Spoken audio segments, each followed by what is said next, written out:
రాజేంద్ర గారు నమస్కారం. రాజేంద్ర గారు, ఒరిజినల్ వెబ్సైట్కి నకిలీ వెబ్సైట్కి ఎలాంటి తేడా ఉంటుంది? ఆ నకిలీ వెబ్సైట్ని మనం ఎలా గుర్తుపట్టచ్చు? మీకు చెప్పే ముందంటే కొన్ని ఇన్ఫర్మేషన్ చెప్తాను. మనం మాట్లాడే ముందు నకిలీ వెబ్సైట్ల గురించి మాట్లాడే ముందు ఫస్ట్ మనం అర్థం చేసుకోవాల్సింది ఏంటంటే, ఏదైతే మనకి ఇప్పుడు ఈ సైబర్ నేరం జరుగుతుందో ఇది డిజిటల్ ప్రపంచం, అంటే మన డిజిటల్ ఎన్విరాన్మెంట్ లోని ఏదైతే మన ఆలయాలు ఇవన్నీ ఇప్పుడిప్పుడు డిజిటలైజేషన్ అయ్యిందండి. కానీ ఈ సెక్యూరిటీ రిలేటెడ్ ఇష్యూస్ మనకు ఒక 10, 15, 20 సంవత్సరాల నుంచి ప్రతి ఒక్కరు మనం ఫేస్ చేస్తున్నాయి ప్రాబ్లమ్స్ అన్ని. అయితే ఒకటి అర్థం చేసుకుంటే, ప్రతి నకిలీ వెబ్సైట్ కేవలం డబ్బు కోసం మోసం చేసేది కాదు. అది భక్తుల విశ్వాసంపై మరియు ఆలయ ప్రతిష్టపై జరిగే సైబర్ దాడి అవుతుంది. భక్తులు ఆలయాలపైన గుడ్డుగా నమ్ముతున్నారు. నకిలీ వెబ్సైట్లు, క్యూఆర్ కోడ్లు, సోషల్ మీడియా వెబ్సైట్లు ఈజీగా సృష్టించవచ్చు విత్ కరెంట్ ఇన్ఫర్మేషన్ మనకున్న ఎన్విరాన్మెంట్ ప్రకారం. ఏఏలో మనకి ఏదైతే ఉందో ఏఏలో ఇది చాలా ఈజీ. ఒకప్పుడు నేను కొన్ని టూల్స్ ఉన్నాయి, లెక్కలి లినక్స్ ఇవన్నీ ఉన్నాయి.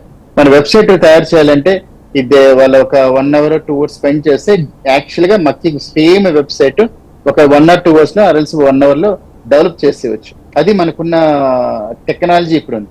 ఈ టెక్నాలజీ అంతా బాగానే ఉంది, కానీ ప్రాబ్లం ఏంటంటే మన బ్యాంకుల్లో మీ డబ్బు బ్యాంకుల్లో ఉంది. బ్యాంకుల్లో మన డబ్బు సురక్షిత చేయడానికి అత్యాధునిక సైబర్ సెక్యూరిటీ ఉంది. కానీ దేవుడి విరాళాలు ఇవ్వడానికి మాత్రం మనం ఇంకా నమ్మకాన్ని ఆధారాన్ని తీసుకుంటాం. నమ్మకాన్ని కూడా సాంకేతికతో రక్షించాల్సిన సమయం వచ్చింది.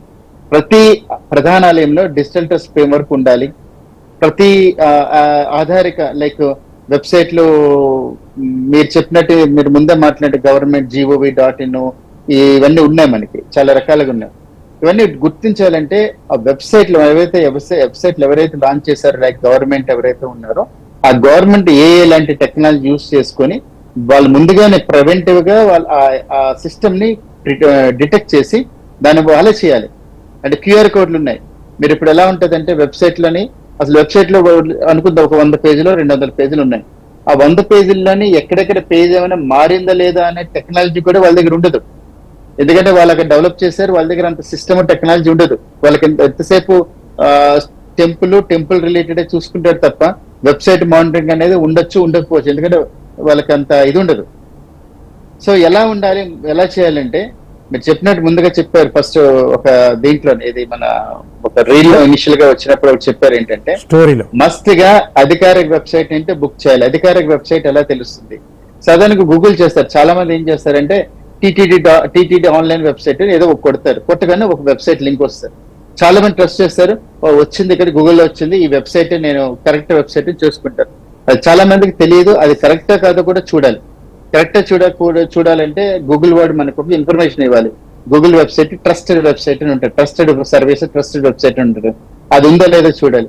గూగుల్లో కనిపించిన మొదటి లింక్ కొట్టకూడదు. అలాగే క్యూఆర్ స్కానింగ్ ఉంటుంది, క్యూఆర్ కోడ్లు ఉంటాయి. అమౌంట్ స్కాన్ చేసినప్పుడు ఆ స్కాన్ చేసినప్పుడు ఇప్పుడు చాలా ఈజీ అయిపోయింది. ఒకప్పుడు మనం మనీ కట్టాలంటే మనం వెళ్ళాలి, ఒక దగ్గరికి వెళ్ళాలి, ఒక రిజర్వేషన్ కౌంటర్కి వెళ్ళి ఇవ్వాలి, అదంతా అక్కర్లేదు.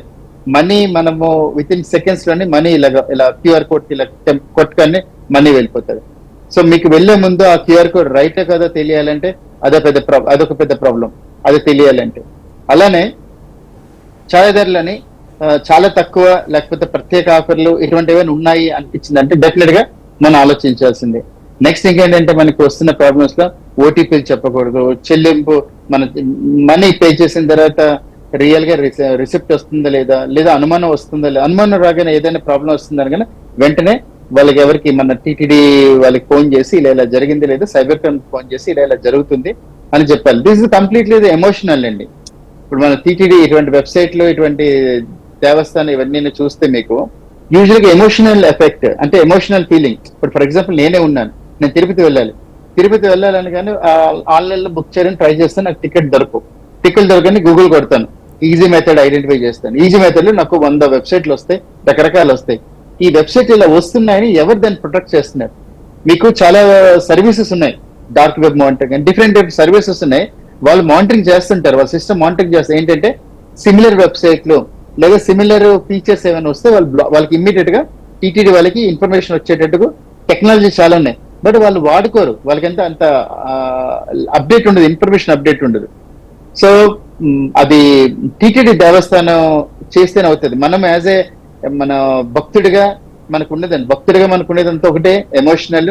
ఆ నిమిషానికి మనం టక్కర దొరకాలి, మనం తిరుపతి వెళ్ళిపోవాలని ఆలోచిస్తాను తప్ప ఆ నిమిషానికి అవన్నీ కనిపించవు. ఏది నేను వెబ్సైట్ కరెక్ట్ గా ఉందా లేదా, నేను పేమెంట్ అక్కడ కనిపించుకుని టికెట్ కానీ అమ్మ టికెట్ దొరికే నేను గబగబా టికెట్లు బుక్ చేసేలా ఆలోచిస్తాను తప్ప అది రైట్ సైటా లేదా ఇవన్నీ ఆలోచించాం. తర్వాత ఒక మెసేజ్ వస్తుంది, మెసేజ్ వచ్చిన తర్వాత ఓ టికెట్లు వస్తున్నాయి కదా మేడం చెప్పినట్టు తిరుపతి వెళ్ళిన తర్వాత వరకు మనకు తెలియదు అది రైట్ కాదని. ఎలా వ్యాలిడేట్ చేసుకుంటాం? నేను టికెట్లు కొన్నాను, తిరుపతి బుక్ చేసుకున్నాను అనుకుందాం, దేవస్థానం టికెట్లు బుక్ చేసిన తర్వాత నేను ఎలా వ్యాలిడేట్ చేస్తాను నా టికెట్లు కరెక్టా కదా ఎలా చెక్ చేసుకుంటాను? ఇప్పుడు మీరు రైల్వే టికెట్ కొంటే పిఎన్ఆర్ నెంబర్ ఉంటుంది. పిఎన్ఆర్ నెంబర్ లో మీరు వెబ్సైట్ లో ఓపెన్ చేసి పిఎన్ఆర్ నెంబర్ క్లిక్ చేస్తే మీ పిఎన్ఆర్ నెంబర్ టికెట్ ఉందో లేదో మీ వెబ్సైట్ లో కనిపిస్తుంది. అదే మీరు ఒక టీటీడీ యొక్క టికెట్ వచ్చిన తర్వాత దేవస్థానం టికెట్ వచ్చిన తర్వాత అది కరెక్ట్ కదా చెప్పడానికి ఏదైనా వెబ్సైట్ ఉందండి? లేదా మనకున్న వెబ్సైట్ లో టీటీడీ యొక్క ఆన్లైన్ లోని మీరు కొన్న టికెట్ కరెక్ట్ కదా చెక్ చేసుకుని మీకు ఏదైనా ఇన్ఫర్మేషన్ ఉందా? లేదు. మీకు వెబ్సైట్ వస్తే SMS వస్తుంది. మీరు అక్కడికి వెళ్ళి క్యూలో చూపించిన వరకు అది కరెక్టా కాదో కూడా మీకు తెలియదు. ఇది ఎంత చేయాల్సిందంటే మన టీటీడీ దేవస్థానం వాళ్ళ గవర్నెన్స్, మేము మాట్లాడేదంటే గవర్నెన్స్ యొక్క సబ్ సెక్రటరీ పాయింట్ ఆఫ్ మాట్లాడితే వాళ్ళ గవర్నెన్స్ ని వాళ్ళు స్ట్రాంగ్ చేసుకోవాలి, వాళ్ళ టెక్నాలజీని వాళ్ళు ప్రాపర్ గా చేయాలి. వాళ్ళు అవన్నీ చేసిన రోజు మనం చేయగలం. అంతేగాని మన ఇండియా 140 కోట్ల జనాలు, 140 కోట్ల జనాభా అండి. బిగ్ కంట్రీ మన ఇండియా అనేది one of the big country. వాడు ఒక్క రోజు చీట్ చేయగలిస్తే వాడు కొన్ని కోట్లు సంపాదిస్తాడు. అది మన ఇండియాలో ఉన్న ప్రాబ్లమ్స్ అది. ఓకే, అందులో 1,00,000 మంది వెళ్తారు రోజుకండి. 1,00,000 మంది ఏ రోజుకి వెళ్ళి అటెండ్ అవుతారు, తిరుపతి అటెండ్ అవుతారు యావరేజ్ గా. 1,00,000 మందిలోని ఒక్క రోజు కనుక ఒక 10,000 మందితో డీల్ చేస్తే 10,000 అంటే 300 రూపాయలు వాడికి వస్తుంది. అది మనకున్న ప్రాబ్లం. దీనికోసం తీసుకోవాల్సిన జాగ్రత్తలని మనలాంటి భక్తులు మనలాంటి వాళ్ళు తీసుకోలేమండి. ఎందుకంటే ఎమోషనల్ కనెక్షన్ అవి చేయలేము. తిరుపతి దేవస్థానం ఒక్కలే దాన్ని సాల్వ్ చేయగలరు. వాళ్ళు చేస్తేనే ప్రాబ్లం సాల్వ్ అవుతుంది.